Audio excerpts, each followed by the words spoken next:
Yo, what's up? It's Brandon. Thought I'd give you an epic tour of my recording studio here at Haku Records, where all the magic happens. I thought we'd start over here and work right around. This is our intern desk, the desk of shame. Just kidding. but this is where, we answer emails or label submissions or do bookings with clients or consultations or answer emails or have Zoom chats or any kind of logistical kind of thing, maybe send some songs over, etc., etc. This is our streaming computer right here where we handle, just the chats for the mods, or over here on Twitch, maybe on Spotify or YouTube if we're having a live stream. Just kind of nice to be able to see the chat and have a couple of room views going on. You gotta have a little storage. This is a nice little cabinet with some pedals and mixers and music books and microphones and recorders and Switch games and a bunch of other stuff. But it's good to have a place to put some stuff. Little third man lunchbox. We got these acoustic panels over here. The headphones are everywhere. These are some homemade panels with some 2x4s and some insulation, and put a couple of layers of very breathable fabric on here. That's what you want. Nothing too hard. Start with the drums in the drum corner. This is where I think they sound the best in the room. I tried them over in the other corner and different rooms around the house, but I like them in here. And this is the Club Jam Tama kit. I really like this drum set. It's a nice drum set.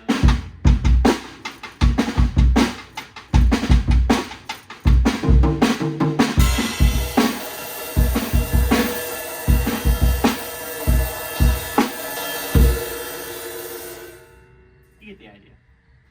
Yeah, this is the Club Jam 14 snare, 14 floor tom, 8 or 12 rack, I'm not sure, sorry guys.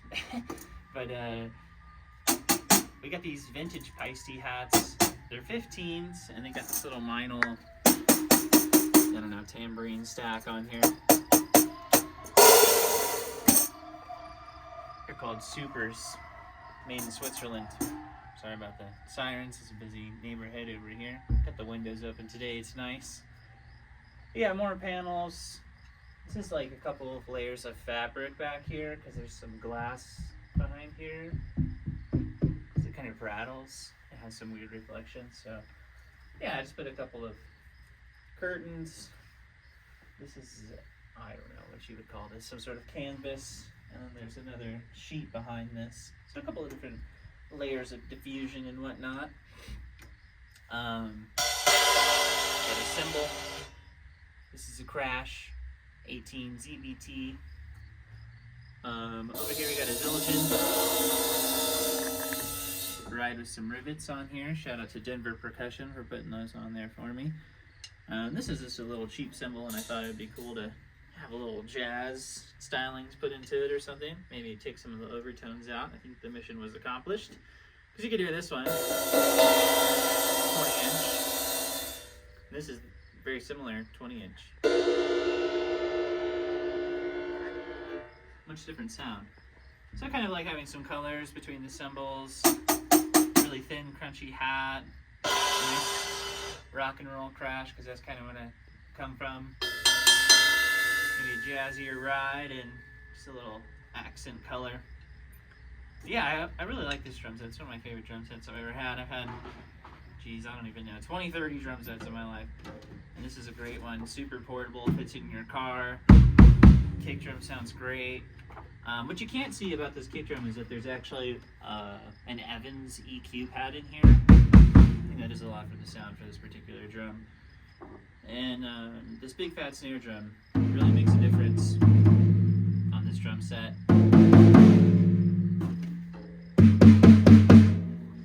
Beautiful sound. And I got skin heads on that one. This is actually the stock head that came on this snare drum, but it just sounds so good I don't want to change that. This is an Evans Strata, and then it's got the black coated on the bottom. We can talk about the microphones.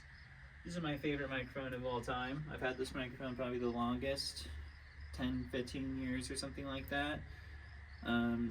SM57, sure, great on snare drum. A lot of my favorite snare drum recordings use this as their snare drum top microphone, so that's what I do. We got the bottom snare as well. I think it's a really super necessary addition to your drum set microphone toolbox.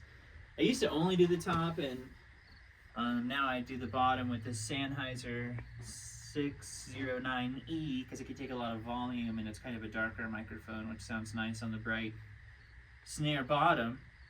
I only use one overhead, and this is a PreSonus microphone. I forget the name, kind of a cheap one, but I just like one overhead because I like to save the left and the right for the pianos and the guitars. That's what I prefer. Everyone has their own taste. I've definitely done recordings where, you know, I have two overheads, maybe an X and Y, or just right and left. Kind of whatever works best for the recording, but right now I'm working on my own music, and this is what I prefer for my drum sound, for my records and stuff. So that's what's going on over here. We got this digital reference microphone for the tom. This is a great kick microphone too. I used to use this as my kick microphone before I got this. And I got it off the floor because I think it makes a difference in just the terms of the bass. And this is like an add-on to the house, and it's kind of like not as sturdy on the floor, so I was getting some shaking on the microphone. So I put it on this box and cured it right away. I get this PG52 Shure for the kick, and I actually like this one better than the Beta. I think for this particular drum set it sounds nicer for some reason.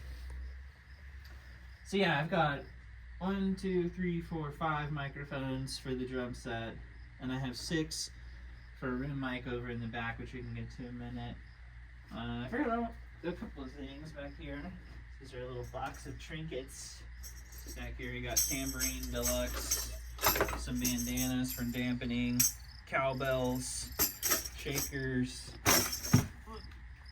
wooden beaters, etc. Gotta have your stick bag for all their cats that never bring their sticks, which is totally fine. I've got everything over here. You got maracas and shakers and brushes and whatever. Now this is a nice little skin drum that I found. It's like one of my favorite pastimes, just to get little dinky percussion instruments. Got this snakeskin drum. I love this drum, it's really cool. Super bassy, I mean, if you mic the underneath, great tone, great tone. But yeah, I like to kind of do like a 2 drum set kind of setup where maybe one drummer is playing the drum set and the other drummer is playing a hand drum and the snakeskin and a tambourine and maybe a ride or some sort of something else.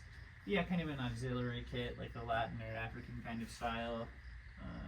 That's what I grew up with, and that's what I'm familiar with. I like that sound. Pretty groovy. Then we move on to the piano. This is a Schiller piano made in Oregon in 1907.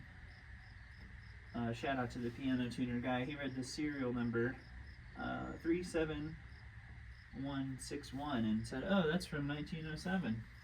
And you can see here it was last tuned in 1978 before we got it.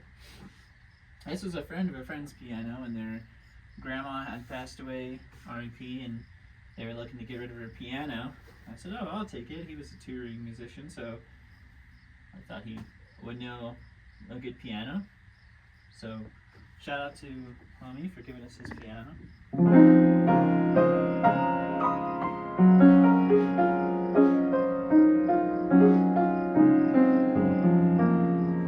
It's really nice. It's dark sounding, I think.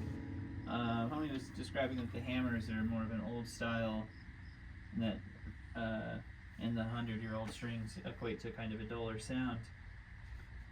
Yeah, like I was saying, I really like the right and the left on the piano, so we'll talk about the microphones. I have these AT2020s on both sides, and I try to keep them at the break angle of the piano. For all you people that don't know what that means, it's where the piano separates. You have 3 sections, 1, 2, and 3, and I kind of think about it bass, middle, and treble. So I don't really play the piano up here or down here very often. The way that I typically play is maybe more in the middle. So I kind of just play piano and chords. I could see, you know, if there's a piece maybe where I needed to use these, I could just move the microphones wherever I need them. But that's typically where I prefer, right at the break angles, kind of picking up the middle of the piano where I'm generally playing or sitting. Yeah, I really love this piano. It's a really dark sound. Probably the coolest thing we've gotten in a while. Snagged this little telephone microphone that I made. I like using this for vocals or guitars. I've never tried it on the piano. It'd probably be actually pretty cool. I got Monkey the dog. What's up, bud? We'll move on to the guitar section over here. It's a Blues Junior. I've had like 20 of these things in my life. This is the sound that I grew up playing. I recorded my first record on one of these. I've had different variations of this amp since I was like 15 years old, so I'm very familiar with this sound. It's very portable. It's pretty light in terms of tube amps. A lot of these are 50 pounds, 100 pounds. You know, if you start getting to Fender Twins or Voxes or Marshalls, they're just so heavy and so big. This is very medium-sized, medium-weight amp with a lot of tone and a lot of versatility. And you know, it's got one power switch, a couple of volumes, treble, bass, middle. What else do you need? It's got a reverb. Just plug right into that. I'm good. Good to go. Any kind of guitar, whatever. It's going to sound great. So I really like this amp. It's one of my favorite amps. The way that I use this typically is I have one Blues Junior and I have a Quilter, and then I have this GP100, and I either run stereo with two amps, kind of a right and left tube and solid state situation, or I'll go to my computer and I'll use a Neural DSP kind of guitar rig situation, computer amps with the tube amp. So either I'm doing computer, tube amp, or solid state and tube amp. And normally I'll run right and left, or I'll mix them as kind of composite sound and blend to make one guitar sound. Yeah, I think that covers it for Mr. Blues Jr. It is modded. I've changed the tubes, the cabs, resistors, and there's a Cannabis Rex speaker in here. Yeah, we got the handy TV running our YouTube, because you guys don't be watching my videos like that. Dr. Zach Rich, he's got Quite Tech on the bass. I'm playing drums. That drum set over there. But yeah, follow Haku Records on YouTube if you like what you're seeing. Don't forget to hit the like button and subscribe. We can move on to this tape machine underneath. We got Mr. Switch right here. But this Yamaha is really tried and true. I've had this for so many years, and it's really one of my favorite sounding tape machines for sampling or recording or bouncing stuff to cassette, or it's just a really universal tool in terms of the tape and the sound. So shout out to Yamaha for making a great tape machine that's lasted this long. Moving on, we got this beautiful pedal steel. This is a D10 Baldwin. It's a crossover model with 20 strings, 10 strings per neck. This is a C tuning, E tuning. So C cello, E guitar. It's got one crossover, one knee lever, and 6 pedals. And each one of these pedals moves a string or two. So that's pretty cool. Love this pedal steel. It's been on lots of records so far. It's really awesome. Still learning, but man, I love the slide guitar. It's one of my favorite things ever. Move on to these monitors over here. This is another one of the oldest things I've had. These Tannoy speakers, T-A-N-N-O-Y. Shout out to Tannoy. I don't even know if they make these anymore. I don't even know what model they are. But they've gone on the road. They've made it into the RV. They've been at, I don't know, at least 5 or 6 different studios. I just know how they sound. They're loud, they're cheap, they work real good. Got some JBLs. These have crazy bass on them. That's why I like these. These have pretty nice bass, but maybe they can be a little unrealistic sometimes. And these JBLs are excessive, so I think together it's nice. It's like this is pretty honest and mid-range, and these are pretty bass heavy, dark kind of sound. So if they sound good on both, very contrasting, I feel like I've got a pretty good mix. I got a little headphone box back here called the HP4 by PreSonus. This guy gets a lot of work for what it is, honestly. It's used every single day, all the time, with sessions or with me, or if we're having some mixing sessions in here, or tracking live, or we're doing some live streaming. It's like the headphones are always being used. And the headphone box runs into this interface right here, which is really the heart of the studio. The Focusrite Claret Octo Pre. It's got 8 in, 8 out. Beautiful. You could run 6 monitors and a sub on this thing. You can run 8 microphones, 8 guitars. You got probably 4 headphones on here. Super universal. Really clean sound. That's probably the best one I've had. I've had a lot of different ones.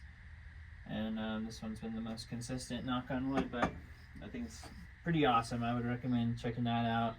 I would recommend it over this one. This is the Scarlett 8i8, and I used this for quite a few years, and I think that this is definitely the better model, in my opinion. Not that this little one is bad or anything, but I definitely think that it could be better. There's some kinks with it, where this one I've never had any issues. Moving on, we got this little Audix microphone here on my desk. If you don't have a microphone on your desk, I would really look into that. That's a pretty awesome move.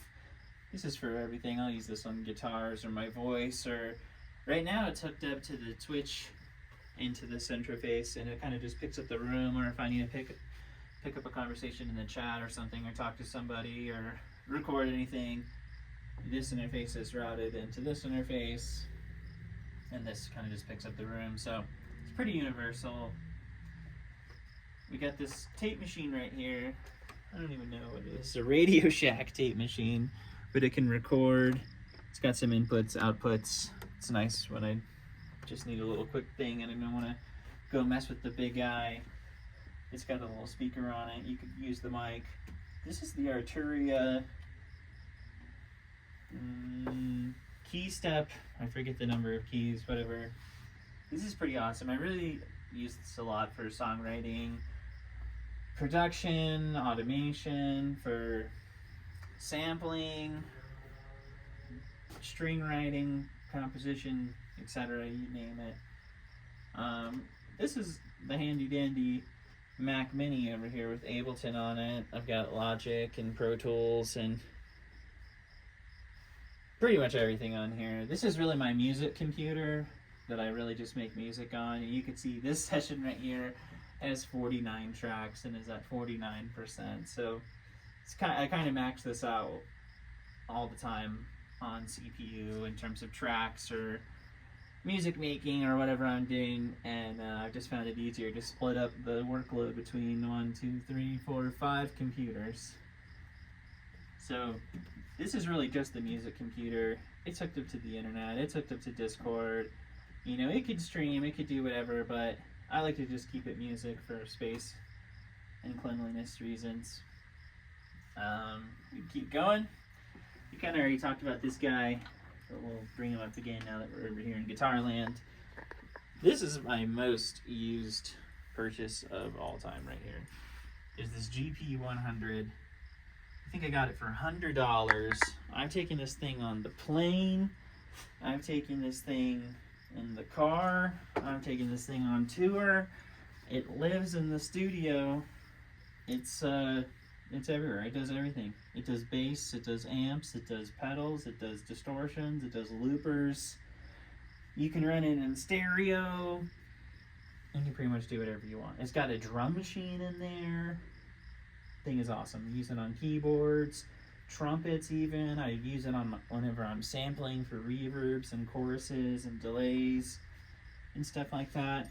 It's pretty awesome. This is really great setup, and I just leave it on the floor. It sounds great on the pedal steel, on the lap steel, on the tenor guitar, on the slide guitar, on all of them.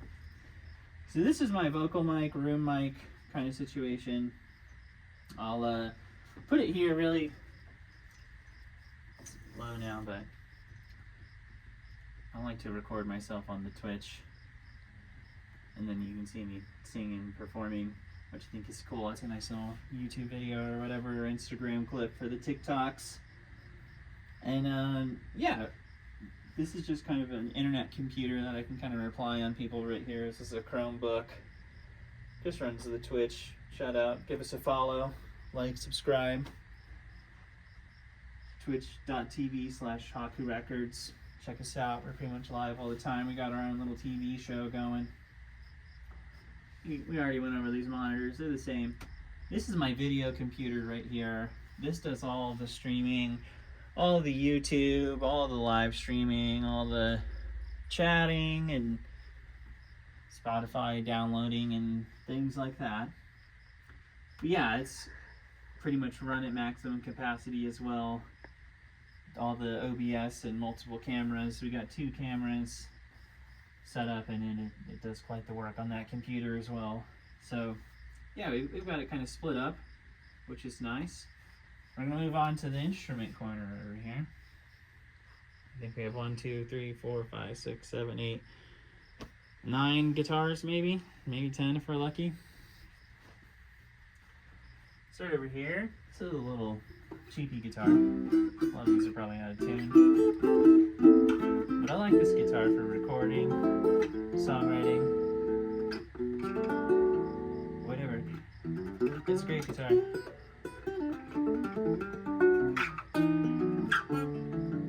I got this for $25 with a stand at a thrift store. I just wanted something to throw around and record, and you know, so I was saying this yesterday. Personally, for me, when I play acoustic guitars or classical guitars, that really acoustic of any nature, my brain has a hard time differentiating the tone between something like this and something that's worth $4,000. I don't know. Maybe I'm broken, but to me, there's not much of a sound difference between this and, you know, I don't know, something like a Taylor for $1,200. They all sound like acoustic guitars to me.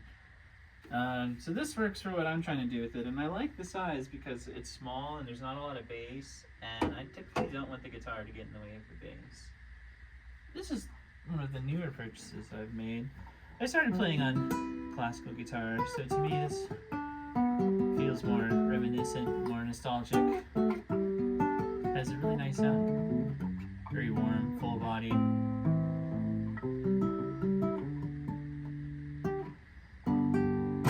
Super cool. Tons of stuff you could do with this, kind of Latin, some Willie Nelson, some Jubu, some Tony, whatever you want.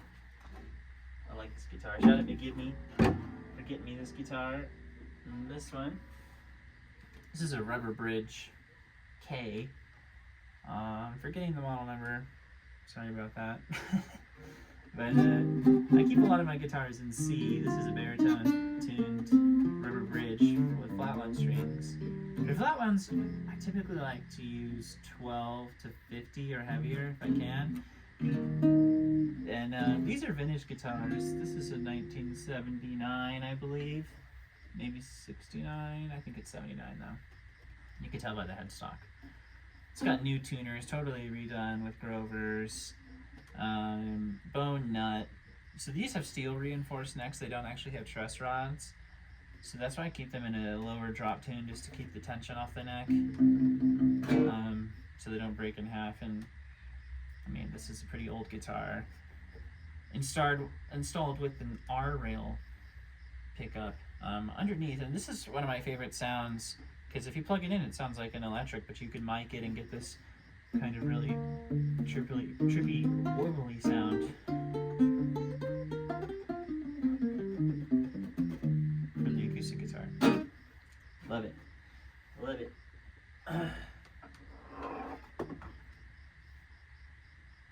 telly I've been working on.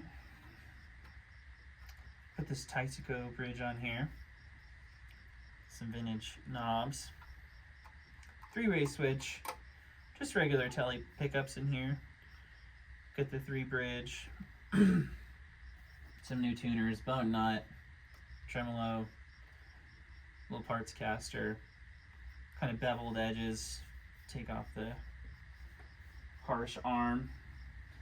This is my favorite guitar I've ever had in my entire life. Lord knows I've probably had 100 guitars. This is a Harmony Stratotone from 1959. I know the year on this one. Again, Grover tuners, bone nut, flat wound strings tuned to C. And pretty much everything on this guitar is redone. The frets, the dots, Lawler mini humbucker, nice guard, tortoise, tune-o-matic aftermarket for truly being able to intonate and adjust the guitar. I put this Bixby on here, get the OG knobs, had to redo the jack because some of this wood was kind of falling out. Let's get these big old screws in the back, I love that. That and the strap locks are the same, but other than that, everything about this guitar has been totally flopped, and it sounds great. You hardly ever have to tune it. It's amazing. It's amazing. So cool. Best guitar ever. Shout out McGibney for that guitar.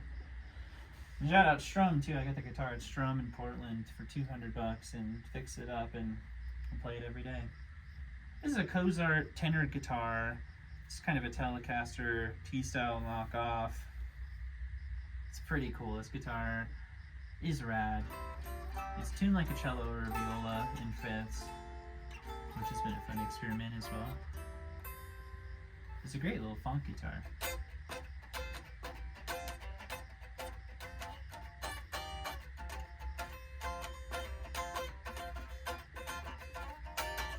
I've been using this thing to kind of do like one string kind of Prince James Brown kind of style stuff, and maybe some Corey Wong influence. And I've been doing multi-tracks, 2 or 3 guitars with one string with this guitar. It sounds really cool. It's an interesting style I haven't tried to mess with before. Moving on, we made it to the Paul McCartney bass, the Hofner. This is one of the best basses I've ever had. I had quite a few basses, but man, I really like this thing. I never realized this was the sound that I was looking for, was the Paul McCartney bass with the flat wound strings. To me, this is the bass I hear in my head. I like this thing. It's a really cool bass. Short scale, tune standard. Sometimes we'll tune it down to C, which is a fun sound I've been messing with lately. This is my 8-string SX lap steel. Had this totally redone too. All the tuners are new. The pickup is original, but it was rewired because it's hard to find an 8-string P90, let me tell you. These pots are new, all new wiring. I kind of had to move this little bridge back so it could be intonated a little bit better. And that's alright. Shout out McGibney for doing that for me. But man, this has been a really cool thing to have.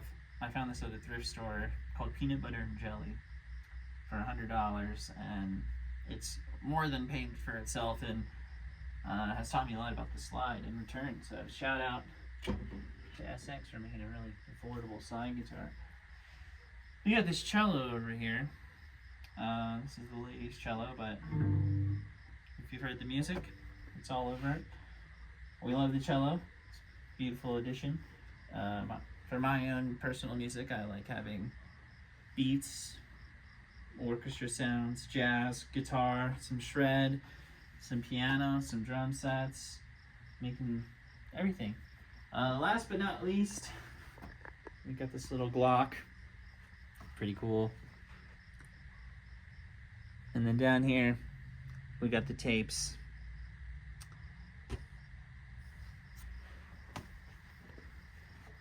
But yeah, thank you guys for watching. Hope you're doing good. Thanks for checking out the Epic Recording Studio Tour. Hope you guys like and subscribe. Check out some more videos. Big love, y'all.